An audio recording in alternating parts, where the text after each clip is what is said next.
Balaleli abathandekayo, lapho elilalele likhona izindaweni zonke zelizwe ezifinyelelwa ligagasi lemetro leSky's Metro FM. Ngiyalibingelela ngegama likaJesu. Ngithanda ukulazisa ukubana ngilibingelela ngegama likaJesu nje ngenxa ukuthi lo uJesu engilibingelela ngegama lakhe uyalithanda. Akalithandi kuphela kodwa uyalinakekela. Lamhlanje uvukile ekseni nje kungenxa yokuthi uJesu uyanaka. Kodwa isikhathi eziningi kwakuthi nxa sesihluphekile sifikelwe ngumbuzo ukuthi kambe uJesu uyanaka. Ngikhuluma Sonya kwazi ukuthi omunye usezibuza ukuthi ngendlela engiswela ngayo ngiqaqelwe ngabantu abazuzayo kambe uJesu uyanaka na?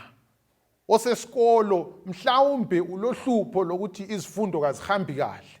Usuqalisa ukuzibuza ukuthi ngendlela engehluleka ngayo esikolo kambe uJesu engabe enaka na?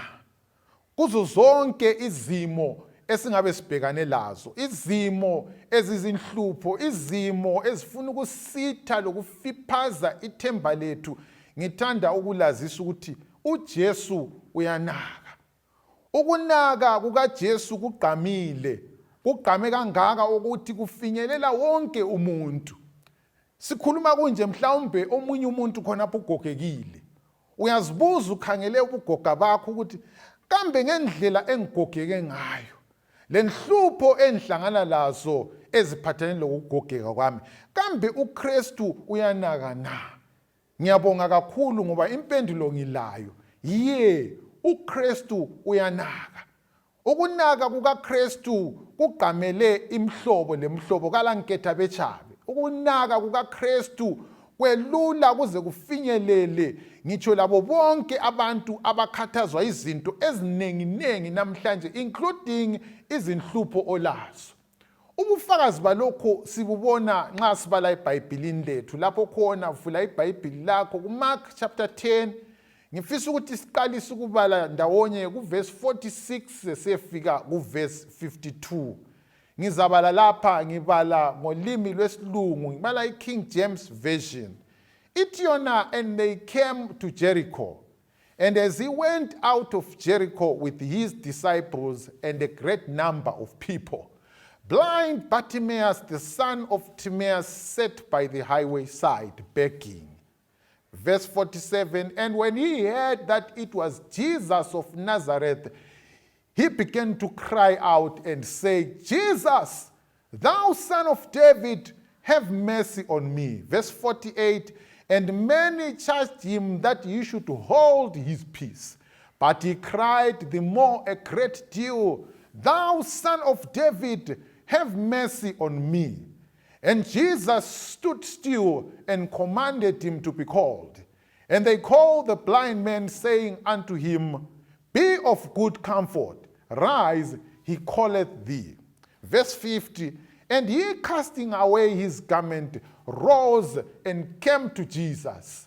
Verse 51, and Jesus answered and said unto him, what would thou that I should do unto thee? The blind man said unto him, Lord, that I might receive my sight.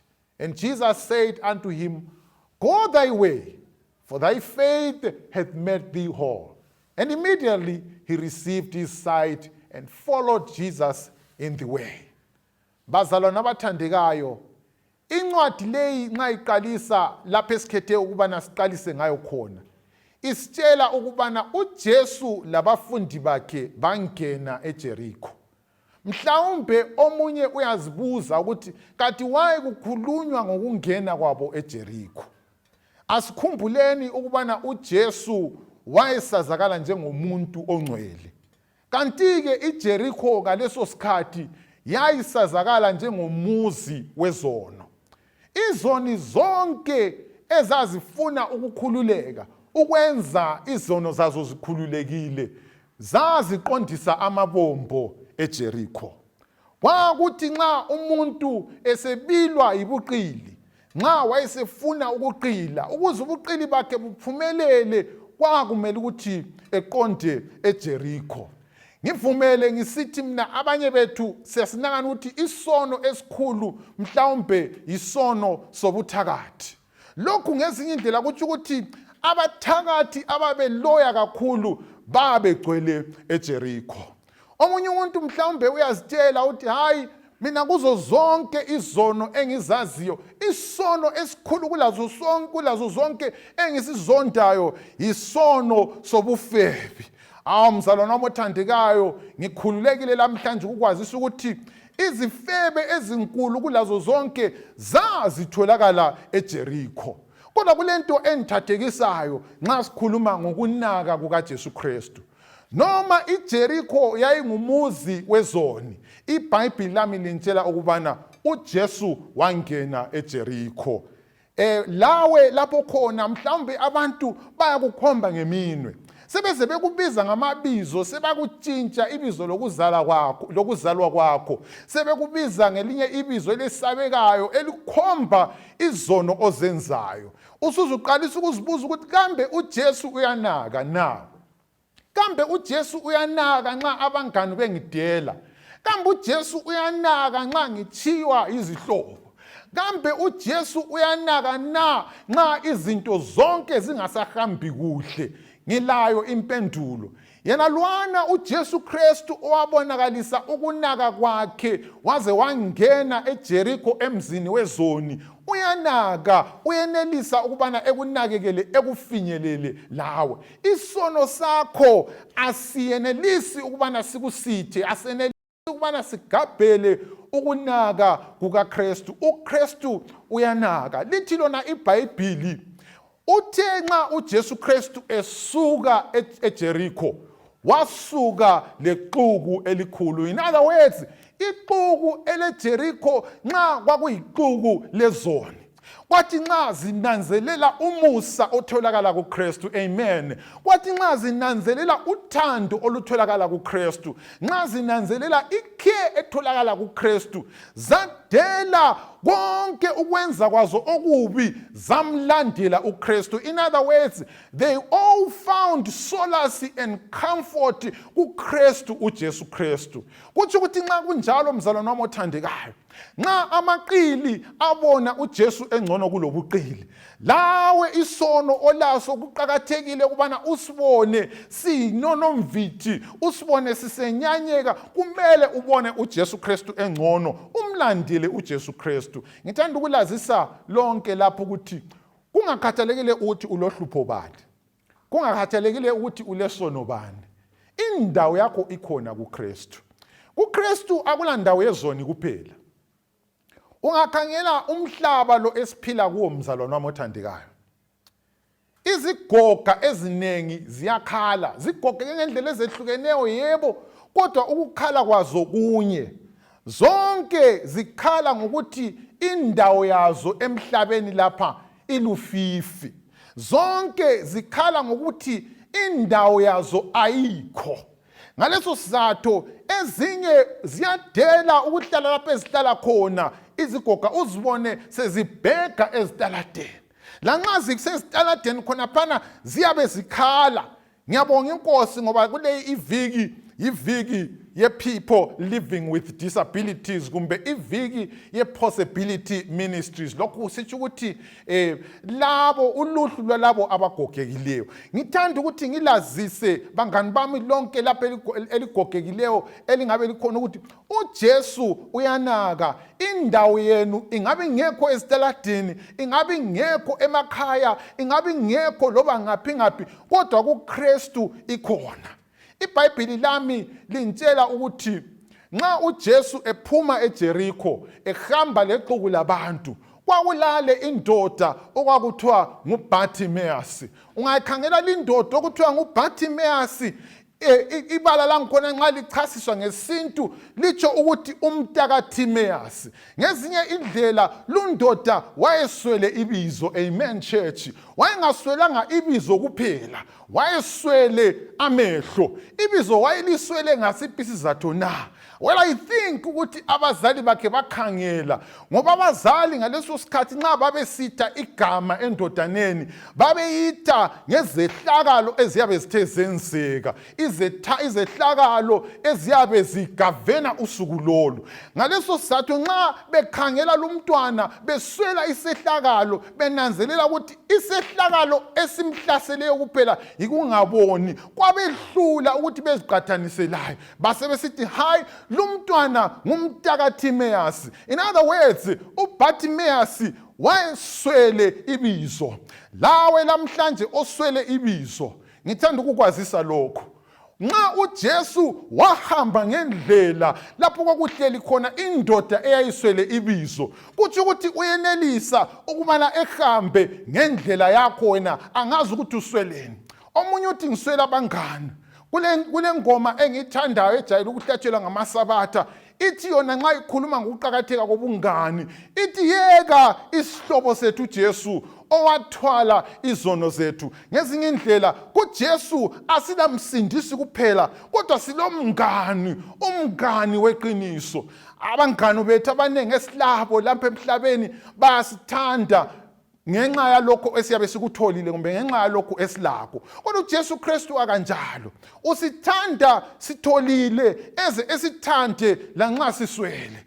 Usithanda nxa sonile esithande lanxa singela sono. Usithanda nxa sigula eze buye sithande ngitsho lanxa sizitshela ukuthi siphilile. Usithanda nxa sisebenza esithande lanxa sisiphelelwe ngumphako ngoba imisebenzi isiphelile. Awu bazalwane abathandekayo, akulamngani onjengoJesu. Ungabuza uBartimaeus namhlanje uza kutshela yena lo esibala ngaye kuMark chapter 10 uthi yena nxa iBhayibheli likhuluma ngaye lithi uJesu Kristu wahamba ngendlela yakhe. UBartimaeus ngendlela ayebheka ngayo abantu abaningi basebeyidelilelana indlela. Well, I'm so sure ukuthi nxa kwakusenza babengenelisa ukuthi bephe ibizo lawo umgwaqo ukuthi ngumgwaqo wesiphofu kumbe ngumgwaqo kaBartimaeus ngenxa ukuthi uBartimaeus wayehlala lapha. But iBhayibheli lami lithi uJesu wayenelisa ukuthi ehambe ngawo nalona umgwaqo. Nxa iBhayibheli liqhubeka lithi lona uBartimaeus uthe nxa elokhe ehleli ngalolo suku wayezitshele ukubana uzocela imali. Wayezitshele ukubana imali nxa icela uzayithola. Kanti wayengakwazi ukuthi uzathi nxa esesuka lapha uyabe engasatholanga imali kodwa uyabe ethole uKristu lamehlo akhe. You know lithi lona iBhayibheli nxa likhuluma waqala uBartimaeus nxa wayesizwa umsindo uyabuza njengoba wayindoda engaboniyo uthi yena kathi umsindo lo ngowani?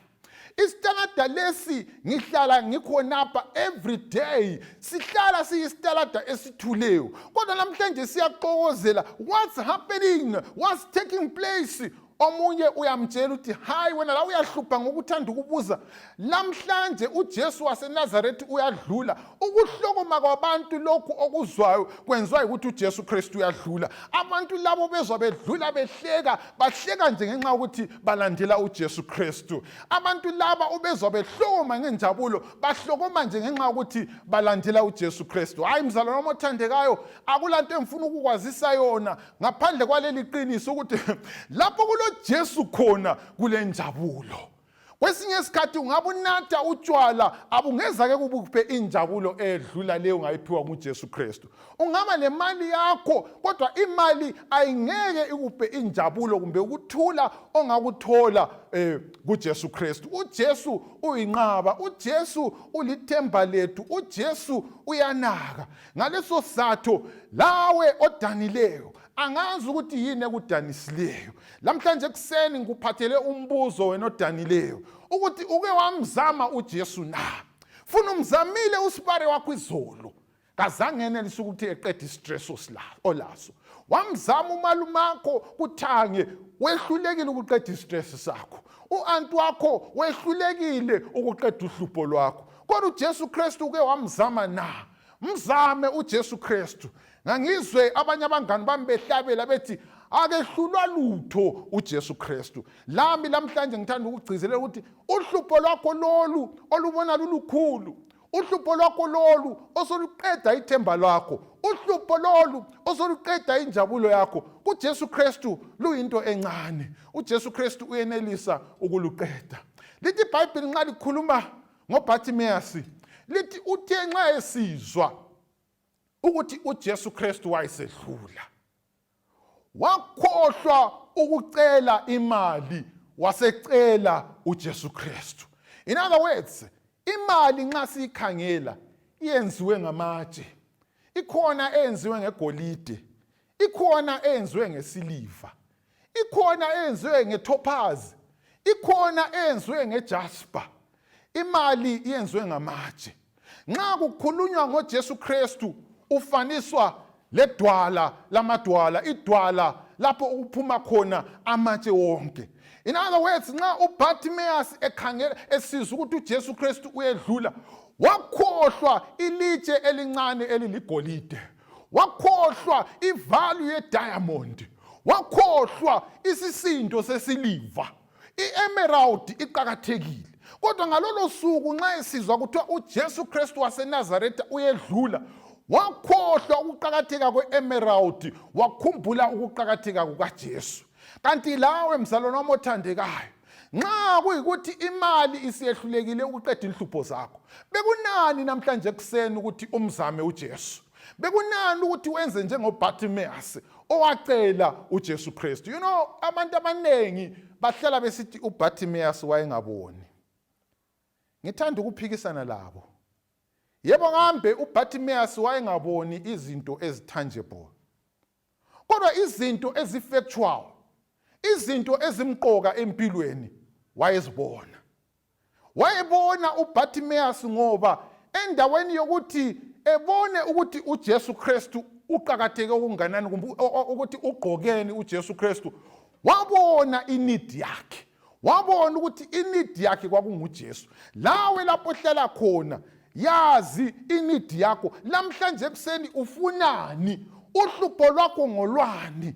Wezwakala ukhala nje, inyembezi ziseqa umbombo njalo nje. What is your problem? Nxa iproblem yakho usuyazi, itshele uJesu. Ungayitsheli u-anti wakho, ngoba ungatshela u-anti wakho uzahambe khuluma ngawe. Nxa kuyikuthi engohlabelayo uzahlabela ngawe. Abanye bazahamba becela amatiye ngawe. Abanye bazahamba becelana isawudo ngawe. Abanye bazahamba ngathi isikhathi esiyisikhathi somumbu. Abanye bazahamba becelana umumbu ngawe. Abanye bazahamba benatha ngawe utshwala. Kodwa uhlupho lwakho lungaziwa nguJesu. Uhlupho lwakho ungalubikela uJesu. uJesu akatsheli muntu. uJesu kadingi madoda angu-10, kadingi indoda enothileyo ukuze qede uhlupho lwakho. uJesu udinga kuphela ukuthi elwazi uhlupho lwakho. Uyenelisa uJesu Kristu. Lithi nxa likhuluma ngoBhartimeya iBhayibheli lithi lona uBhartimeya wayehleli eceleni kwendlela. Naw ngifuna ukuthi ube lo mfanekiso mngani wami othandekayo lapho khona. Indlela yenzelwa ukuhamba, asondawo enzelwa ukuhlala. Naw eceleni kwendlela akwenzelwanga muntu ukuthi ehlale khona. Ngangithi nxa ngihamba ngebhasi ebusuku, ngangihambe ngisiye emazweni amanenginengi. So kwakungithabisa ukuhamba ebusuku. Nxa ngihamba ngingavele ngidle amabhanana ami. Nxa sengiqedile amakhasi ukuthi ngihlale lawo akunhluphe, ngoba ngangiweze senampuka. Ngaleso sizathu ngangikhethe ukuthi ngivule iwindi lami ngiwajikela eceleni kwendlela. Why ngiwalahlele eceleni kwendlela? Ngoba ayabe ngasela value. Endleleni kutholakala into ezile value. So in other words, impilo leyi uBhartimeus yayisimchudulile. Isimchudule kangaka ukuthi nxa wayezikhangela empilweni, ekhangela ivalue yakhe, wayezibona engasela value njengekhasi lebhanana. Wayezibona engasela value njengekheni yotshwala empty. Wayezibona engasela value njengestompi segwayi okumele ukuthi ngisesiqedile ukubhenjwa umuntu sesiphosele eceleni kwendlela. Wayezibona engasela value njengenyoka efileyo, ngoba izinyoka ezifileyo omangoye bengavele befe, izinja ezifileyo, abantu bantu ukuzilahlela ezixukwini eziseceleni kwendlela. In other words, uBartimaeus wayengaswelanga amehlo kuphela, wayengaswelanga bizo kuphela, kodwa wayeswele ivalue, wayengaswelanga value kuphela, wayeswele ukuthula, wayeswele ukududuzeka. Kodwa uthe nxa ebona uJesu Kristu, uthe nxa esizwa kuthiwa uJesu Kristu edlula, ithemba laqala ukugobhoza. Hawu mzalwane wami othandekayo, nxa ngisiyaphetha intshumayelo yami, mhlawumbe lawe uzizwa uphelelwe lithemba ngokufelwa osubhekane lakho. Kuthange kufe uzibanibani wakho, izolo kufe lowani, namhla sokusifa lo. You are found hopeless. Abazali bakho kabasekho kulumhlaba. Nxa ukhangela ngapha langapha akula okunakekelayo. Umbuzo lenkuthazo engilayo kuwe yikuthi zama uKristu. Usuke wamzama uKristu na?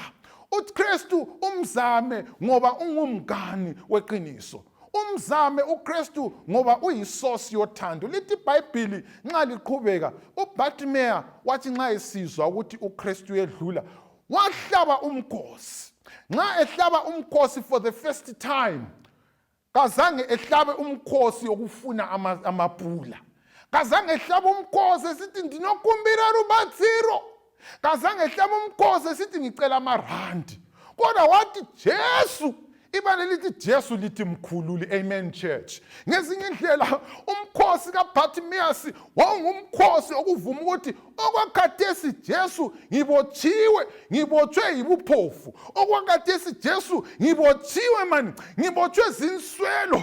Okwakhathesi Jesu ngibotshwe yi-valuelessness. Okwakhathesi Jesu ngibotshwe yikuswela ibizo. Okwakhathesi Jesu ngibotshwe yikuswela istatus. Okwakhathesi Jesu ngibotshwe yikuswela ithemba. Uyahlaba umkhosi uthi njengoba unguJesu, uJesu ungumkhululi, ngikhulula kulokhu kubotshwa. Ngezinye indlela engikutsho umhlobo wami yilokho, angazi ukuthi namhle kuseni yini ekubophileyo. Omunye uthi mina Mr VG ngibotshwe yikuswela umendo, sengaba khapha, ngisaba khapha, kodwa eyami imtshado kayibuyi. Nxa befika kimi mhlawumbe abangikhulumisi, ngingaze ngifake iperfume, kulama perfume amanengi adurayo. I remember ngelinye ilanga sesengabafana sake sathi nxa sizihambahambele etown kwasokudlula le intombi, simomotshwane sentombi, yayibunjiwe intombi. Nxa sidlula lapha yazi kwabe kusithi hatha amakha. In no time mina labangani bami akulowatshela omunye sasukuma salandela intombi liyana, si attractwa ngamakha. Sayilandela intombi liyana, sayilandela intombi liyana, sithi mhlawumbe izachibilika. Ayizange ichibilike. Ithi nxa isifike sitholo, ngaleso sikhathi sitholo yayiseseyisitholo.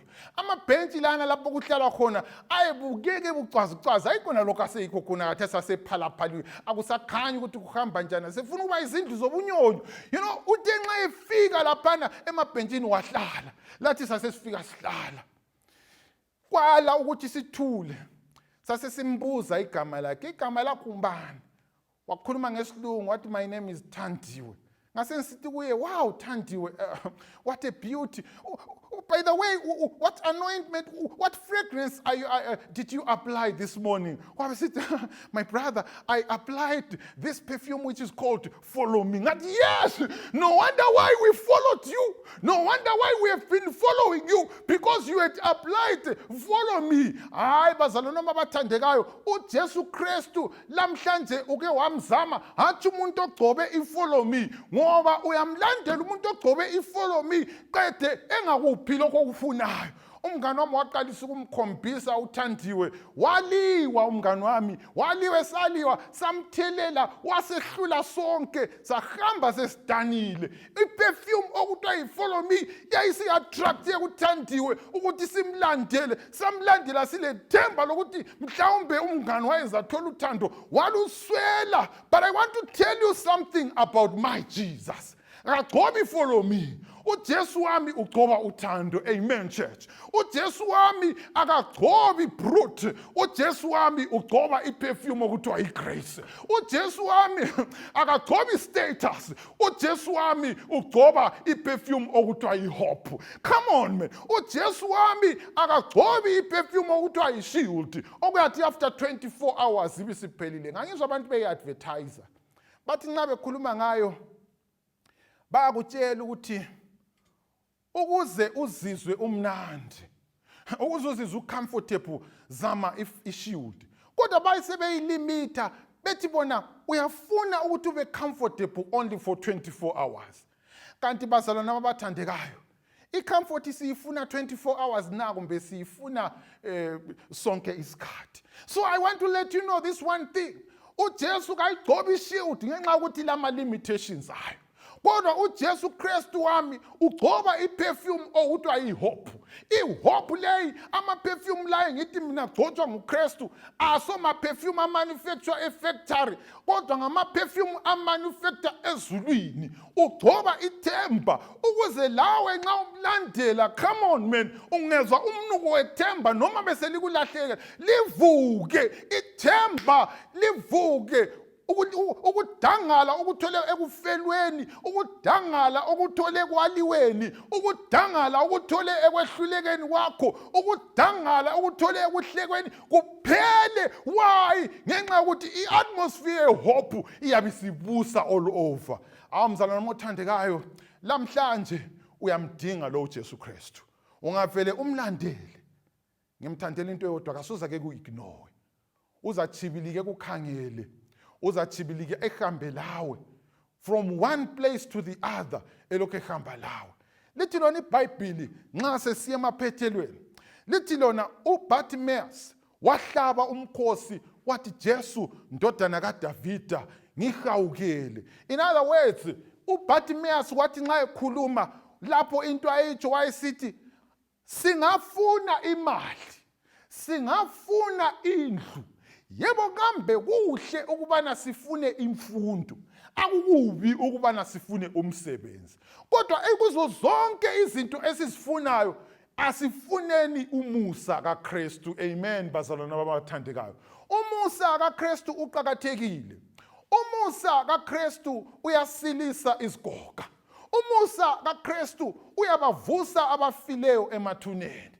Umusa kaKristu uyasivusa isicubi esigulayo. Abantu abanqa besikhangele esibhedlela silele lapha sembethe ezibomvu bethi sokusele udokoza. Umusa kaKristu ulamandla ukusivusa. In other words, umusa kaJesu amandlawo ayedlula amandla amaphilisi, ayedlula amandla okudla esikudlayo every day. Umusa kaKristu uqakathekile. Umusa kaKristu ujabulisa lo obekade isoni lesana ebekade sihlutshwa izono saso. Umusa kaKristu uyenelisa ukuthethelela isono. Abazalwane abathandekayo, ngezinye indlela mina lawe sikuma angles ayehlukeneyo empilo, kodwa into eyodwa common need yethu yonke eyodwa common, umusa kaKristu. uBartimaeus ngiyamthanda, wabona ukuqakatheka komusa kaKristu, wabona ukuthi ipula aliqakathekanga okwedlula umusa kaKristu, irandi aliqakathekanga okwedlula umusa kaJesu Kristu, i-US dollar aliqakathekanga okwedlula umusa kaKristu. Umusa kaKristu uyinqaba. Kulomunye lapho uthi hayi mina but VG ngifisa umendo. Umendo wakho ungakawufisi, qala ufise umusa kaNkulunkulu, ngoba emuseni kaNkulunkulu umendo uyatholakala. Omunye uthi hayi mina but as VG into engiyifunayo lapha iyodwa, ngifuna ukupasa esikolo. Isifiso esihle lesi, kodwa ungakafisi lesi sifiso, qala ufise umusa kaKristu, ngoba umusa kaKristu kulokupasa kuwo, kulempumelelo engaphezulu kwempumelelo emuseni kaKristu. Omunye uthi hayi Mr VG mina ngiyagula ngifuna ukusila sengabazama bonke osigodo ngehluleka sengabazama ngababhoda bonke amaprofiti abalamabizo labangelabizo abasezindlini ezinkulu labasesihlahleni sengababhoda ezintabeni akulantaba engayaziyo akulamanzi omfula loba yuphe ngazake ngwageze viji sengakuzama kodwa ukusila kwami akufiki ngithi mina kuwe namhlanje lapho khona hayi mzalwane wami obuthandekayo ungakafisi ukusila bekutheni na ukuthi uqale ufise umusa kaNkulunkulu ngoba ukusila kuyatholakala emseni kaNkulunkulu lithi iBhayibheli nxa uBhartimeya wayememeza kanje abanye abantu bathi kathule ngoba ubangumsindo yazi ukuthi nxa umuntu engakhulumi lawe kumbe into ayikhulumayo ingaphathelananga lawe umzwe bangumsindo abantu laba ngesikhathi uBhartimeya ebezwa ukuze nanzelela ukuthi kulabantu wabezwa bebangumsindo kazange bathulise they were making a confused noise. Why am I saying the noise was confused? Ngithi umsindo lo wawuconfused ngenxa ukuthi ixuku leli lalikhuluma ngento ezehlukeneyo abanye babehleka abanye babekhuluma lokhu lalokhu kodwa uBhartimeya sikazange ebathulise. Now uBhartimeya ukhuluma lo Jesu Kristu ukhuluma isubject eyodwa laba abantu bamuzwe bangumsindo. Ngithini lapha mzalwane wami othandekayo lamhlanje mhlawumbe ubusule eminyaka wagcina ukukhuleka abanye bagcina lockdown iqalisa uzathi uthi nxa uyakhuleka omakhelwane bethu sibangela umsindo hayi mzalwane wami othandekayo ungabalaleli ngoba kawukhuleki kibo kodwa ukhuleka kuJesu Kristu.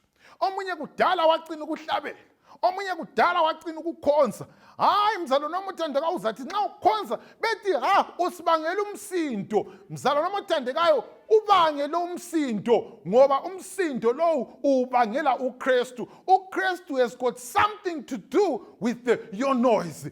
Mbangele umsindo ngoba umsindo wakho will cause a turmoil.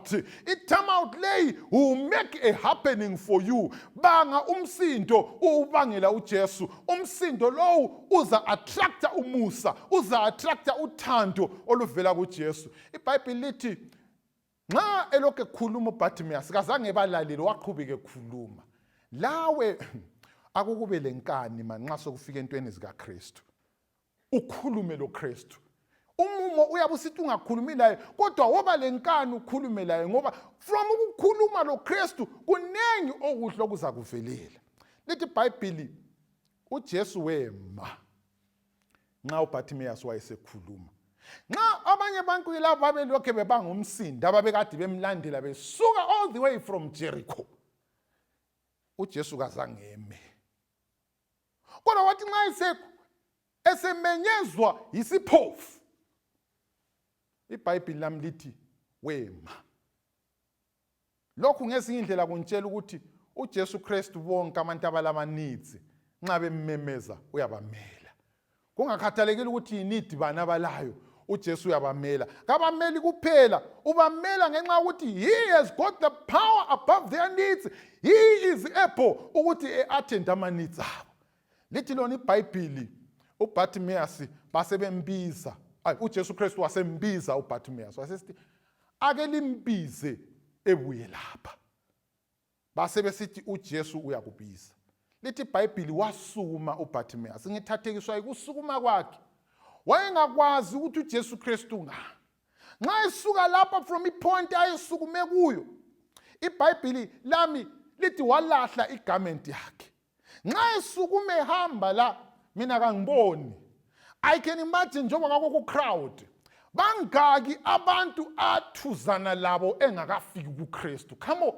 Bangaka abantu ababembuza ukuthi wena vele uyangaphi wayengazange uhlale endlini bangaki kungakhathalekile ukuthi bangaki ngithathekiswa yilokho uBartimaeus kazange banake ngenxa ukuthi oyembizile kwakunguKristu, wayengabizwanga ngabantu laba.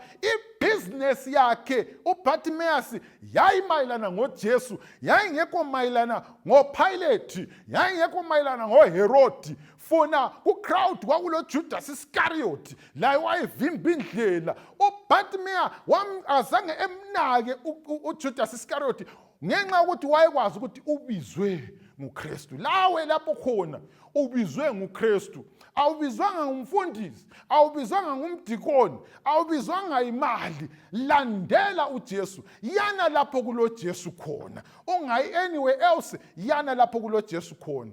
Nxa ehamba esiya kuJesu Kristu, funa wakhubeka njengoba engumuntu engaboniyo, ekhutshwa zinyawo zabantu. I can imagine mhlawumbe ukukhubekeni kwakhe wakhubeka wawa. Kodwa nxa ekhubeke siwa wavuka, kazange lahla ithemba, wakhubeka kanti usekhubeka ukugcina. Amen church. Abanye bamhleka bathi kanti uyangaphi, khangela usezesithuza, uyazi iziphofu lazo ziyahlupha, bamthethisa, bamhleka, kanti bamhleka ukugcina. Babengasoza ke bephinde bemhleke futhi nxa isevela kuJesu. Lawe kunjalo mzalwane wami. Nxa ukhuleka kuJesu Kristu, abanye bayahleka, kodwa khuleka ngoba kuzathi nxa usuvele kukhulekeni, i-result yabe isithi yaphuma lapho, abasoza ke bekwanisa ukuhleka futhi. Lithi lona iBhayibhili nxa siphethayo, wagcina efikile kuJesu Kristu. KuJesu kuyafikeka bazalwane bami abathandekayo. Akukhathalekile ukuthi ulenide enjani. Omunye uthi ngihamba nge-wheelchair Mr. VG ngafika kuJesu. Yes, kuJesu kuyafikeka. KuJesu Kristu akula mfelokazi, kuJesu Kristu akula ntandane, kuJesu Kristu akula sigoga. Bonke bayafika. KuJesu Kristu akula nsweli, kuJesu Kristu akula sinodi. KuJesu Kristu akula teacher, kuJesu Kristu akula student. KuJesu Kristu akula employee, kuJesu Kristu akula employer. KuJesu Kristu kuyafikeka. Omunye uthi VG ngihluphekile, uke waya kuJesu Kristu na. Hamba kuJesu, uzathi nxa usufika inhlupho zakho ziyabe seziphelile. Lithi lona iBhayibhili, wathi nxa efika uJesu wambuza wathi ufuna ngikwenzeleni na? uJesu uyakubuza namhlanje kuseni, ngenhlupho zakho zonke olazo ufuna ekwenzeleni? Uhlupho lwakho lonke kade ulalo, ungakhathalekile ukuthi bese ulihlala iminyaka enganani, tshela uJesu ngalo. uJesu uzakwenzela something. Uthi uBartimaeus, lithi iBhayibhili, wasekhuluma wathi, Jesu, ngifuna ukubona. Ekuphetheni kwami ngicela ukulitshela ngokuqhakatheka kokubona. Ukubona kuqhakathekile ngoba ukubona kuletha ithemba kulo okhangeleyo. Ukubona kuqhakathekile ngoba ukubona kuletha ukuthula. Ukubona kuletha into leyana okuthiwa yi-self awareness. Namhlanje livuke ekuseni nje, livuke lizikhangele ezibukweni. You are aware of yourselves. You know ukuthi linjani. And you are so proud ngenxa ukuthi liyabona. So kuqhakathekile ukuthi sibone. Kodwa phezu kokubona lokho esikubonayo man, kuqhakathekile ukuthi sibone okwakomoya. Ngoba nxa ubona okwakomoya, uzabona ukuqhakatheka kokuthi uthande umakhelwane wakho. Nxa ubona okwakomoya, uzabona ukuthi kumele wenze izinto eziqhakathekileyo kumele uzenze ukuze ufumane umbuso wezulu. uJesu Kristu ngenxa ukuthi uyapha, wathi yena, Bartimaeus, ukukholwa kwakho kokusindisile. Bona. uBartimaeus wabona.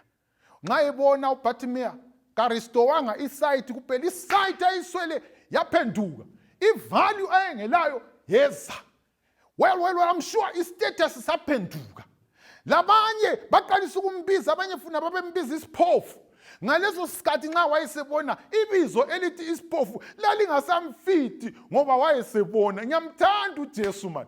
uJesu usipha lokho esingelakho. Ungavela umvakatshele kuye, uzathola konke okuqhakathekileyo okadungelakho. Uzathola indumiso ngoba sikhuluma sinje, abanye abala indumiso bagcwele inhliziyo zabo seziphenduke zaba imthombo yama disappointments. Bona uJesu. Lithi iBhayibhili nxa esembonile uJesu wamlandela.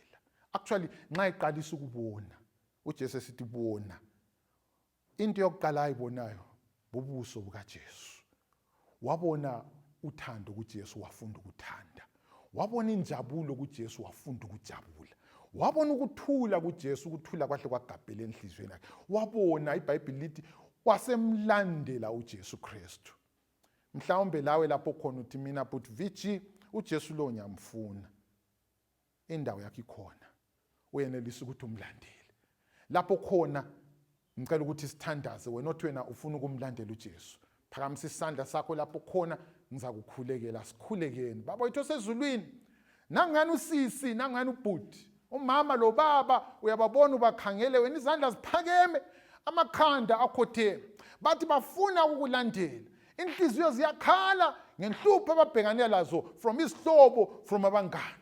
Bafuna ukulandela ngenxa ukuthi sebezwile ukuthi hayi koJesu imithwalo yonke yethulo, koJesu kuyaphileka, koJesu kuyahleleka, koJesu kukophela ndaba. Hawu Nkosi yamakhosi, bemukela abantu abakho, ubenzele kahle, ulobe amabizo abo, hathi encwadini yokuphila kuphela kodwa entendeni yesandla sakho, ukuze mhla wakhangela bonke abantu abafuna ukunakekelwa ubona amabizo abo bebe ngabokuqala ubanakekele. Konke lokhu sikubeka kuwe. Amen. Inkosi libusise balaleli lapha bakhona, ngiyalithanda lonke. Ngcwa.